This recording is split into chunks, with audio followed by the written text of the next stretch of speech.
Welcome to the Daily Dosage. I'm Pat Beach. I'm John Lorge. We're about to give you your first dose of NFL football. Training camp's going on right now, and there's a lot of big names in these position battles. So, John, what do you think this means? Some guys enter NFL training camp and they don't have to worry about anything. They just know that in about a month they're going to be playing their first NFL games. Other guys have to go and they're actually fighting for a starting spot. For wide receivers and running backs, you can lose a position battle and still get time on the field. But for a quarterback, it's do or die. So let's talk about quarterbacks. There's a big quarterback battle going on in Cleveland between Brady Quinn and Derek Anderson. What do you think is going on here? This is the third straight year we're going to see these guys competing for a starting position, and each guy has come out on top in some point.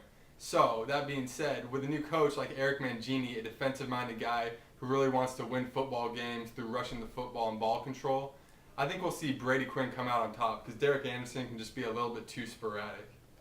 After competing with each other for 3 years, do you think there's some kind of big rivalry between these two guys? Yeah, there's definitely no love lost between the two. I don't think that they're ever going to come out in the media and show it, but if one guy moves to another team, then we might get a little more information on what really went on in that locker room. Now let's talk about one of the most highly publicized quarterback battles, and it's going on in New York with the Jets. Mark Sanchez is in there, but there's also Kellen Clemens. What do you think is going on there?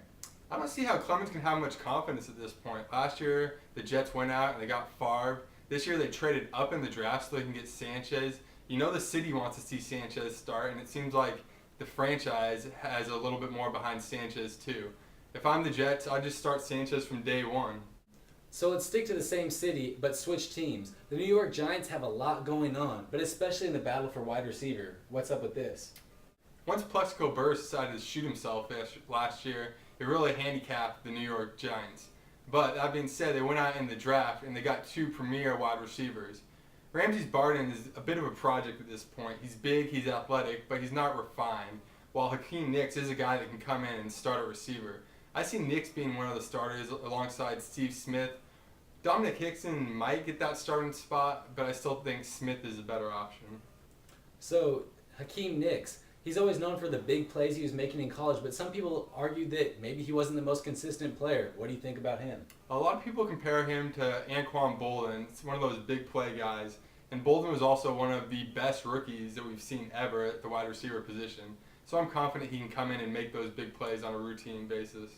So now let's switch positions. There's a lot of great running back battles going on, and one very high-profile battle between Reggie Bush and Pierre Thomas in New Orleans. What are the Saints going to do here?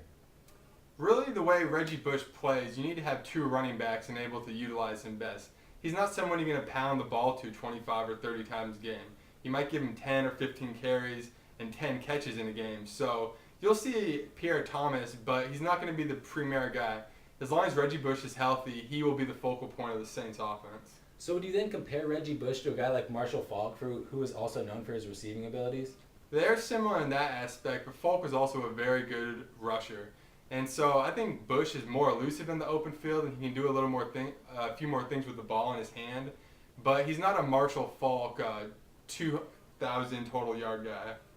So Arizona's also trying to make their way back to the Super Bowl with an improved running game. They have a competition with Beanie Wells and Tim Hightower going on here. John, what do you think?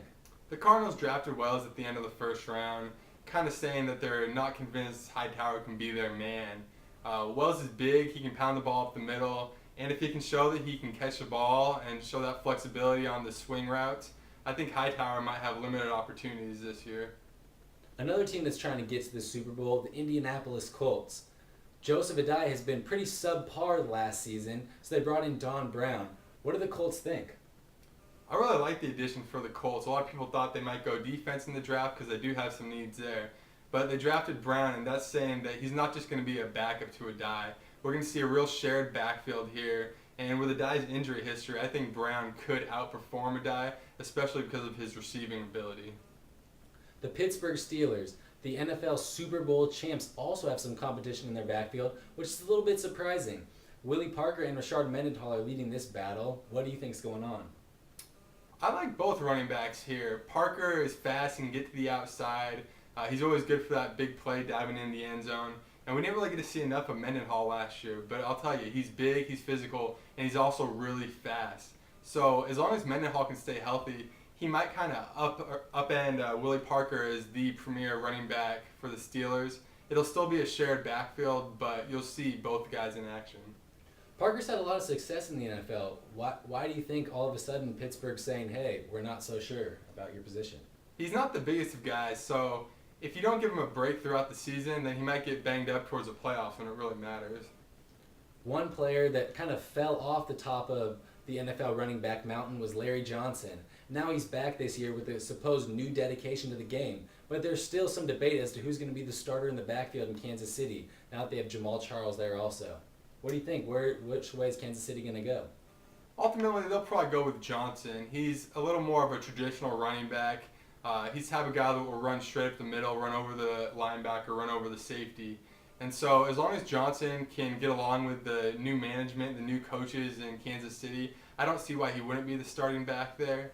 Charles is an exciting guy. He can break anything for a touchdown. He's a former Big 12 100-meter champion, so we know he has his speed, but he's not the type of guy that can carry the ball 20 or 30 times a game.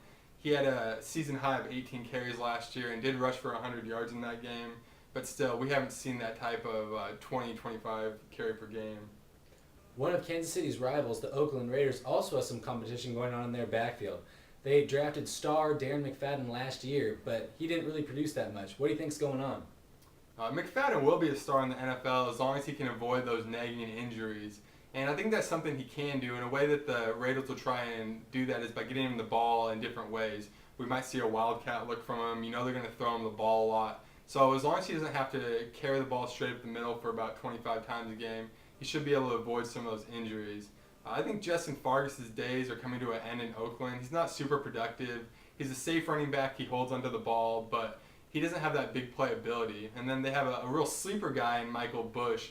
And he's someone that, even though he's 245-pound running back, he can actually run away from defenders.